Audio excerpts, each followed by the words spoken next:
Alright, so i-compute po natin kung magkano ang pwede mong kitain if kumikita ka po ng $15 per hour. Okay, so $15 times 55 times 40 equals 33,000 pesos po per week po yan. Per week, for month, per month naman po, per month. Okay, 132,000 pesos po. Wow na wow. So kung interesado ka pong matutunan kung ano ang kailangan mong gawin dito sa work opportunity na to, then keep watching this video. Alright, before po tayo magsimula, para po dun sa mga interesadong matuto rin na mag-work from home pero wala pa po kang experience or idea or knowledge or skill, keep watching this video po dahil maya-maya po i-discuss ko kung paano kayo mag-start working from home. And pwede nyo rin po i-check yung timestamp, pwede nyo pong i-click doon yung how to start working from home para kumita rin po kayo ng 132,000 pesos. Alright, para naman po dun sa mga interesado, pwede nyo na pong i-click yung link dyan po sa description. First link po dyan sa description. And mapupunta po kayo dito sa ating job listing na ito. Again, di po ako ang nagpo-post nito. Sa Upwork po to, mga client po to from ibang bansa. And sila po yung naghahanap ng Etsy Shop Management. Second video po natin to for the day kasi nakahanap na naman po tayo ng magandang job posting in case po na may interesado po sa inyo na mag-apply po dito. And hopefully po tayo po ang makakuha ng job posting na ito. Alright, so anyways po, ang hinahanap po ni client is Etsy Store Optimization Specialist. Kung may idea po kayo about pag-optimize ng mga product listing, either may experience po kayo sa Amazon, sa Shopify, or eBay, itry nyo lang po mag-apply. Okay? So, yan po yung pinakahinahanap po ni client. And, ang pasahod niya po is $3 to $15 and sa 10 pa lang po, less than 10 pa lang po yung nag-a-apply and wala pa pong nai-interview. So, itry mo lang po, kaka-post lang po to yesterday. Pero, kokonti pa lang po nag-a-apply. Less than 10 pa lang yun. So, ang taas po ng chance mo na ma-hire ka. Okay? So, itry mo lang pong mag-apply. Kasi yung 132,000 guys, hayahay na buhay na po ang pwede nyong ma-experience pagka meron po kayong sinasahod na 132,000 pesos each and every month.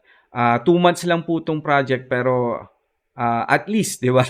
At least 2 buwan ka pong magkakaroon ng ganyang client, ganyang kalaking pasahod ng client. And most of the time po, nag-aano po sila nag-i-extend po most of the time na experience ko na po mag-apply, sabi 3 months lang, 4 months lang yung kontrata pero na-extend hanggang ngayon client ko pa rin po sila. So kung interesado ka po, mag-apply ka na po, alright? So para naman po dun sa mga gustong matutunan ko anong gagawin mo sa job opportunity na to, then i-discuss po natin yung mga job responsibilities. Okay? So basically po, ang gagawin nyo is Etsy Store Optimization, product listing optimization. So basically ito po si Etsy and isa po siya sa pinakasikat na e-commerce po sa US pero nag-ooperate po sila worldwide. Okay? So sikat po sila sa mga POD products, sa mga apparel, sa mga damit, sa mga custom product, personalized products, handmade products, and digital products po. Okay? So basically ang gagawin mo daw po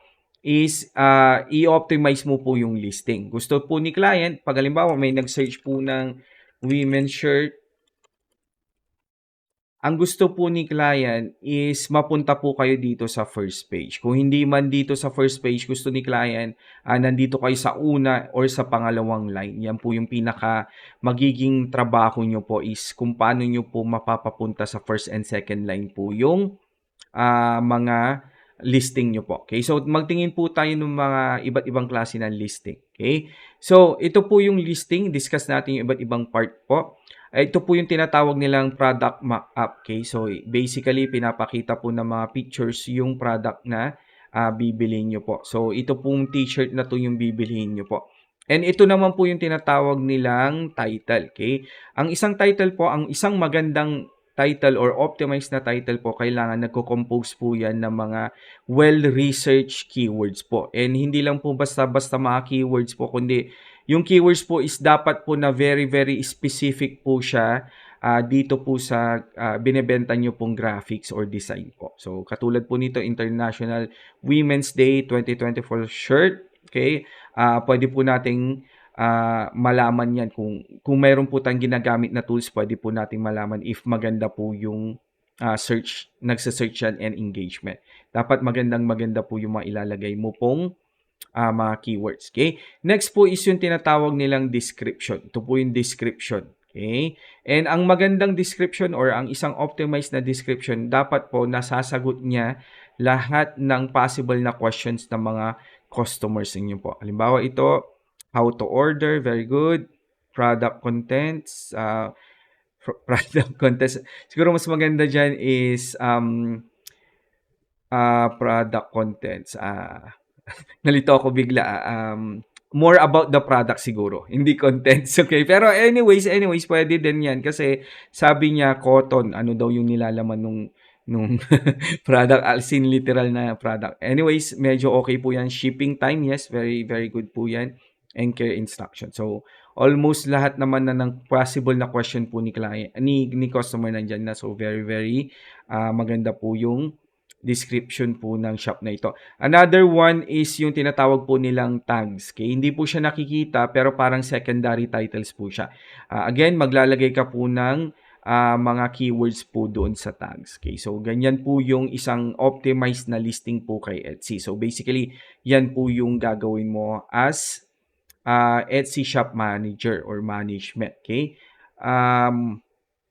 Ano pa ba hinahanap ni client? So basically, yun lang po yung hinahanap ni client. Gusto niyang parang i-optimize po yung mga products niya. Kasi siguro hindi po siya masyadong lumalabas sa first page. Okay? So yun po yung pinakatrabaho mo po.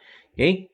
Now, magbibigay naman po tayo ng mga tips and strategies po in case na gusto mo pong mag-apply dito sa listing na to. Number one po na may bibigay kong tip is gumawa ka po ng online portfolio. Okay? Might take time, pero may oras ka pa po kasi kukunti pa lang po ang nag-apply. Okay? Gawa ka po ng online portfolio and doon po sa online portfolio, ipakita mo po kung paano ka gumagawa ng keyword, gumagawa ng title, paano ka nagki-keyword research, paano ka gumagawa ng tags, paano ka gumagawa ng description, paano ka gumagawa ng mga mock-ups. Okay? Gumawa ka ng mga ilang samples po, siguro mga 10 or 20. Kung talagang gustong-gusto mo pong kumita ng 132,000, damihan mo po. Okay? Para makita po talaga ni client yung dedication mo in yung klase ng trabaho na meron ka or kung gaano ka ka-skilled sa paggawa ng mga titles, pag-keyword research and so on and so forth po. Pag nagawa mo po yan, most of the time po yung interview po very very smooth na lang eh. Parang ano na lang po eh, parang nag-uusap na lang kayo about sahod, kailan ka magtatrabaho and so on and so forth. Okay? Pagdating naman po sa interview, kung i-interviewin ka po, be confident po. Okay? Dalhin mo po yung sarili mo po. Hindi ka po masyado pang knowledgeable pagdating po sa pag-optimize ng mga listing. Okay lang po basta dalhin mo yung sarili mo. And lagi mo pong iisipin kapag nagpapa-interview ka, although masarap pong kumita ng 132,000, pag nagpapa-interview ka po, iparamdam mo po kay client na nandito ka para tulungan siya. Na nandito ka para mag-grow kayo parehas dito sa store, na nandito ka para mas payamanin pa siya. Okay? Huwag mo masyado iparamdam na gustong-gusto mo yung 132,000. When can I start? Mga ganun-ganun. Hindi pa. Iparamdam mo na nandito ka para pagsisikapan nyo to, nandito ka na partner ka niya, na nandito ka para na itatrato mo yung store mo na parang store mo rin. Yun yung iparamdam mo sa kanya. And pag naramdaman niya yan, na iparamdam mo kay client yan, and meron ka pang magandang online portfolio, halos 100% ikaw po ang kukunin. Okay? Maliban na lang po kung yung competition mo mas naiparamdam niya na mas matutulungan niya siya, mga ganun. Okay? So, again, ganyan lang po ang labanan pagdating po sa interview. Mga tao rin po ang client natin, mas emotionally attached po sila kaysa sa pinagsasabi mo sa interview. Okay? Mas yung po yung parang emotion or yung parang intention mo po ang mas parang pinapakinggan nila, yung emotion kaysa sa yung actual na sagot mo. Although syempre importante rin yung isasagot mo, di ba? Pero the way na sabihin mo yung sagot mo, yun po yung parang magsasabi kung i-hire ka o hindi. And syempre kailangan meron ka ring magandang online portfolio. Right? So yan po yung mga tips na maibibigay ko po para pag ikaw po yung na-invite for interview, yan po yung gagawin mo. Right? And kung paano ka mag-prepare for this job posting. Alright? Alright, para naman po dun sa mga interesado po na kumita rin ng 132,000 working from home pero wala pa po kayong experience or idea or knowledge and skill, wala pong problema dahil gumawa po ako ng isang course. Okay? Meron po akong ginawang course kung saan i-discuss ko po lahat ng kailangan yung matutunan para maging Etsy VA po kayo. Is highly successful and highly paid Etsy VA. Hindi lang po actually Etsy VA kundi isang shop manager na po or account manager or store manager na tinatawag nila. Okay? So halimbawa po dito, hinahanap po ni client is isang Etsy Store Optimization Specialist or Expert. So basically po about SEO and paano mo mapapapunta sa first page yung mga product listing nyo. Okay? Sa Module 3 po, i-discuss natin all about Etsy, SEO, and yung mga iba't ibang SEO tools and kung paano po sila gamitin. Sa Module 4 naman po, i-discuss natin dyan kung paano ka po gumawa ng mga product listing, kung paano ka gumawa ng tamang product keyword research, paano ka gumawa ng titles, paano ka gumawa ng tags, description, and kung paano ka gumawa ng mga magagandang mockups. Lahat po yan i-discuss natin dito sa Module 4. Okay? Hindi lang po yan. Okay? Hindi ko lang po kayo bibigyan ng mga knowledge, mga skills, mga ganun. Kundi, meron po tayong Module 9 kung saan po tuturuan ko po kayo kung paano po kayo makakahanap ng mga ganito kakagandang clients. And, syempre, tuturuan ko po kayo kung paano kayo gumawa ng resume ng online portfolio. Okay? So, yung sinasabi ko po kanina na paggawa po ng online portfolio, dyan ko po ituturo sa Module 9 para pagka nagkaroon ulit ng ganitong listing na nagpapasahod ng 132,000 pesos po si client, ready ka na po with your online portfolio. Alright? And sa Module 10 naman po, hindi ko lang po kayo bibigyan ng skill and knowledge and kung paano maghanap ng client, kundi tuturuan ko rin po kayo kung paano kayo actually ma-hire po kahit na wala po kayo experience. Okay? So, tuturuan ko po kayo kung paano tayo gagawa ng cover letter.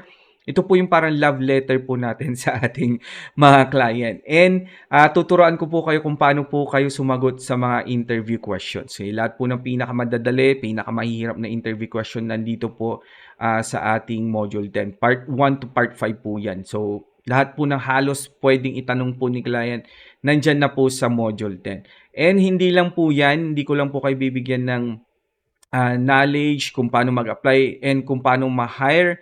Okay, dahil hahasain ko rin po yung skills ninyo. Meron po tayong tinatawag na on-the-job training worksheet po. Ito po yung mga actual na pinapagawa ko po sa team ko. Ibig sabihin, meron na po kayong actual na work. And ito rin po yung ilalagay nyo sa online portfolio nyo para maipakita nyo po kay client na may actual work na po kayo.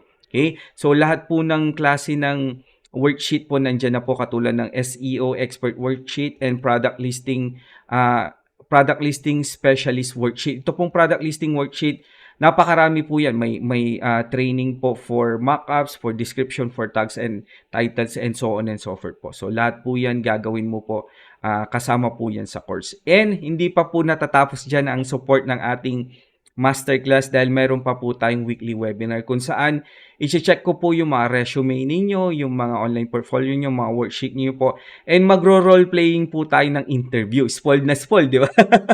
So, halimbawa, ito po yung gusto nyong pag-applyan, okay? Magpa-practice po tayo as a buong class po, ipa-practice po natin to kung paano ka po, anong po yung mga possible na itatanong dyan. Kunwari ako po yung client and ikaw po yung applicant. So, magpa-practice po tayo. Pagdating po sa interview, parang wala na po kasi na-practice mo na ng paulit-ulit dito sa ating webinar. Right? So, if interesado ka po, nandyan po yung link sa baba. Second link po dyan sa description. I-click mo po yan para matutunan mo po kung paano mag-enroll. Right? If may mga tanong ka naman po, clarification or questions or gusto mo lang makipag-chikahan sa akin, mag-ubos ng oras, then i-message mo po ako sa Facebook. Okay? Message mo po ako sa Facebook, search mo lang po Neil Poserio, right? So again, thank you so much for watching this video. This Neil Poserio. Have a great day po and God bless po sa atin lahat. Alright, so thank you and bye-bye.